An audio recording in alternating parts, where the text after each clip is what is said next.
चंद्रावत. दोघेही मोहरून गेले. आज त्यांच्यातल्या नव्या नात्याला सुरुवात झाली होती. देवधरने स्वरूपाचा हात अलगद पकडला. आता हा हात आयुष्यभर सोडणार नाही मी, देवधर म्हणाला. देवधर, तू पण ना. स्वरूपा लाजली आणि पुढचे शब्द विरले. तो कॅफे यांच्यातल्या प्रेमाच्या क्षणाची साक्ष होता. दोघांनाही शब्द सुचत नव्हते, पण नजरेने ते खूप काही बोलत होते. किंबहुना आता त्यांना नजरेची भाषाच अधिक प्रिय वाटत होती. असे ते किती वेळ बसले कुणास ठाऊक. देवधरच्या डोळ्यात पाणी होतं. काय रे, काय झालं तुला? केल्याचा पश्चाताप झाला का रे? स्वरूपा मिश्किलने म्हणाली आणि हसायला लागली. काही नाही ग, तू तर मला स्वतःहून प्रिय आहेस. या क्षणी यशची खूप आठवण येते. तो असता तर. देवधरला वाक्य पूर्ण करवेना. तो खदखदून रडायला लागला. अरे देवा, लोक काय म्हणतील? एक मुलगी एका पुरुषाला रडवते. स्वरूपाने जरा वातावरण हलकं करायचा प्रयत्न केला, पण तो फसला. स्वरूपा, एक विचारू? देवधर अश्रुभरीत डोळ्यांनीच म्हणाला. विचार विचार, स्वरूपा म्हणाली. तू मला सोडून नाही ना जाणार कधीच? देवधर म्हणाला. नाही. स्वरूपा आता गंभीर झाली होती. ती देवधरला म्हणाली. चल देवधर, आता निघूया, उशीर झालाय, अंधार सुद्धा पडलाय. स्वरूपा म्हणाली. हो, बघ ना, मी पण मूर्खच आहे. त्याने डोक्याला हात लावला. तो तर तू आहेसच. स्वरूपा कळेल न कळेल असं म्हणाली. देवधर कसनुसा हसला आणि कॅफेच्या बाहेर पडायला निघाला. स्वरूपा त्याच्या मागे निघाली. तो न बोलता चालत होता. चल रे, मी निघते, तूही सांभाळून जा, स्वरूपा देवधरला म्हणाली. देवधर स्वरूपाच्या घरी एकदाही गेला नव्हता. स्वरूपा, आज जर काही तुला प्रॉब्लेम नसेल तर मी येऊ तुला सोडायला, देवधर म्हणाला. अरे नको, तुला पुन्हा घरी जायला उशीर होईल, मग सगळ्यालाच उशीर होईल. नको, तू उद्या ये ना, मग तिथूनच आपण बाहेर जाऊ फिरायला, स्वरूपा म्हणाली.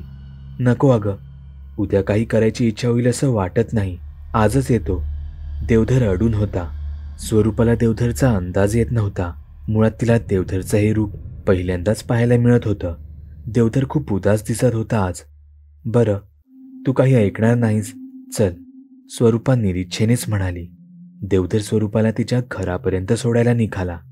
त्याने नुकतीच 1 महिन्यापूर्वी घेतलेली बाईक त्याने सोबत आणली होती. त्यावर ते दोघे बसले. बाईक पळत होती. स्वरूपाने तिचा हात हळूच देवधरच्या खांद्यावर ठेवला. तो मोहरला. कबुलीनंतरचा तिचा पहिला स्पर्श होता तो. अंधार साक्षी होता त्या स्पर्शाचा. ते दोघे स्वरूपाच्या बिल्डिंगच्या खाली आले. खूप सुंदर आहे ग तुझी बिल्डिंग. सोसायटी पण छान आहे. बिल्डिंग खाली रहदारी होती. अंधार पडला असला तरी अजून गर्दी कमी नव्हती. उलट जसा अंधार वाढेल तशी गर्दी वाढत होती. चल, येतो मी, नीट जा घरी, काळजी घे, आय लव्ह यू. देवधर जायला निघाला. अरे आता आलायस तर थांब ना, वर चल, घर बघ, स्वरूपा म्हणाली. अगं नको, घरी जायला परत उशीर होईल, निघतो मी, नंतर भेटू. देवधर पाठमोरा झाला. Devdhar, I love you too, Swarupa म्हणाली. देवधरने मागे वळून एक छानसं हास्य दिलं आणि निघून जायला लागला. हे येडं असं काय, इथे काय करतोय? वेडबीड लागले का याला? आओ साहेब, इथं या स्मशानात काय करतायसा? तिथला वॉचमन म्हणाला. त्याचा देवधरला ऐकूच गेलं नाही. देवधर त्याच्या बाईककडे निघून गेला. स्वरूपा स्वतःशीच हसली आणि एक कटाक्ष त्या माणसाकडे टाकला. तो माणूस पिऊन अर्धा टर्र होता. देवधर त्याच्या घरी आला. तो खुश होता. आता पुढच्याच आठवड्यात स्वरूपाला गावी घेऊन जातो, तो म्हणाला. तो खुश असला तरी आज त्याचं घर उदास होतं, निर्जीव वाटत होतं. जणू घरात काहीतरी अघटित घडलंय. त्याला घरी आल्यावर मरगळ जाणवली. अंघोळ नाही करणार? एक अस्फुट आवाज खोलीत आला, जो देवधरला ऐकू गेलाच. काळीत चिरणारा आवाज होता तो. करतात अंघोळ? पुन्हा तोच आवाज. कोण आहे? कोण बोलतंय? माझ्या घरात घुसण्याची हिंमत कशी झाली? देवधर उरला सुरला धीर एकवटून बोलत होता. खरं तर तो खूप घाबरला होता. तो आवाज पुन्हा आला नाही. देवधरने बाथरूममध्ये जाऊन गार पाण्याचा नळ डोक्यावर सोडला. कपडे अंगात तसेच होते. ते आता पूर्णतः भिजले होते. थंड हवा अंगाला झोंबत होती, पण तरीही देवधर थंड पाण्याखालीच होता.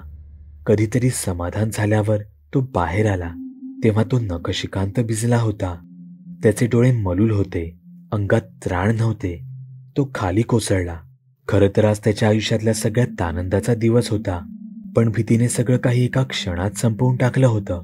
त्याच्या अंगात हुडहुडी भरली. त्याला ताप आला. तो रात्रभर तळमळत राहिला. सकाळी त्याला जागच आली नाही. दुपारपर्यंत तो तसाच लोळत पडला. दुपारनंतर त्याला जाग आली. त्याने त्याचं सगळं आवरून घेतलं. तेवढ्यात दारावरची बेल वाजली. स्वरूपा असेल. तो जरा सुखावला. तो दार उघडायला पुढे सरसावला. त्याने दार उघडलं. दारात तो होता. त्याच्याबरोबर एक बाई होत्या. तोच तो लहान मुलगा रुद्रा आणि त्याची आई. नमस्कार. खरं तर मी इथे यायला नको होतं. आपली काही ओळखही नाही, पण काम असं महत्वाचं आहे, त्या बाई म्हणाल्या.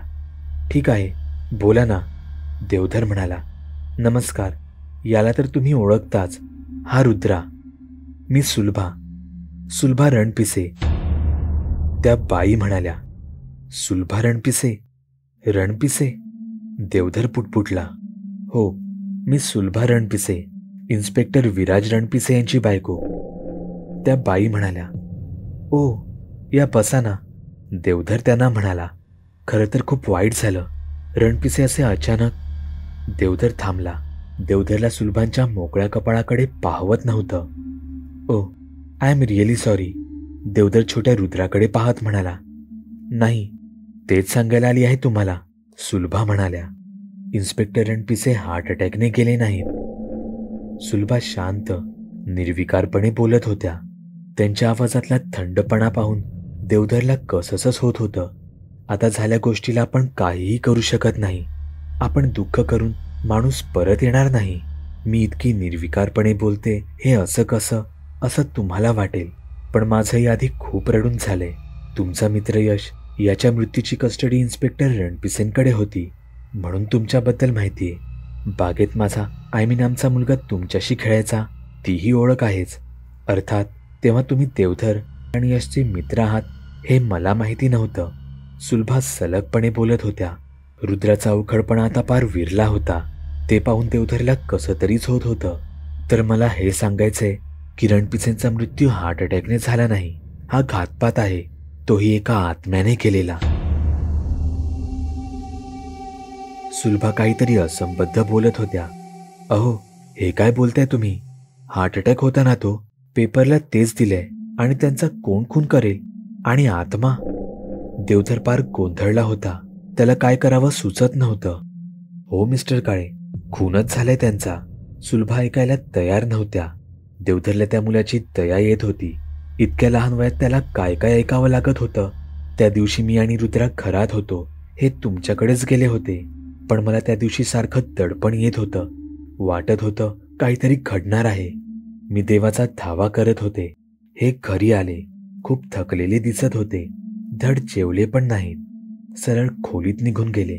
चेहऱ्यावर ताण होता त्यांच्या. रुद्राला झोपवून मी सगळं आवरून आमच्या खोलीत आले, तर ते बेडवर अस्ताव्यस्त पडले होते आणि भेदरलेली नजर एकटक खिडकीवर खिळली होती. त्यांचे श्वास कधीच थांबले होते. सुलभाने एका दमात सगळं काही सांगून टाकलं आणि ओक्सापोक्षी रडू लागल्या. देवधरने त्यांना रडू दिलं. रुद्राला जवळ घेतलं आणि त्याला कवटाळलं. त्याचंही तोंड एवढूसं झालं होतं. तोही आता रडणारच होता. देवधरने त्याच्या डोक्यावरून मायेने हात फिरवला. दादा, असं करून रुद्रा देवधरला आणखी घट्ट बिलगला. त्या शांत झाल्या, डोळे पुसले. देवधरने त्यांना आणि रुद्राला पाणी आणून दिले. त्यांचं पाणी पिऊन झाल्यावर देवधरने घरात असणाऱ्या सामानातून पटकन करता येईल असं काहीतरी केलं आणि त्यांना आणून दिलं. ताई, हे खाऊन घ्या, जरा बरं वाटेल, देवधर म्हणाला. नको, काही नको, मला खाणं गोड लागत नाही आता, त्या म्हणाल्या. हे बघा, तुमच्या पदरी हे लहान मूल आहे. त्याच्यासाठी तुम्हाला जगावंच लागेल. अजून याने जगही पाहिलं नाही. इतक्या लहान वयात त्याच्यावर असं. देवधरचेही डोळे पाणावले. अहो नाही, तुम्ही नका रडू. नशिबाचे भोग कोणाला चुकले आहेत? सुलभा हताशपणे म्हणाल्या. बाकी जाऊ द्या, तुम्ही आधी हे खाऊन घ्या, मी रुद्राला भरवतो. देवधर म्हणाला. देवधरलाही आता रुद्राचा लळा लागला होता. सुलभाने निरीच्छेने का होईना पण जरासं खाल्लं. रुद्रानेही थोडंसं चिवडल्यासारखं केलं आणि तोंड फिरवलं. नंतर कितीतरी वेळ हा अस्वस्थ शांततेत गेला. कोणीच काही बोलत नव्हतं, किंबहुना बोलायच्या मनस्थितीत नव्हतं. शांतता वेळ चिवडत राहिली.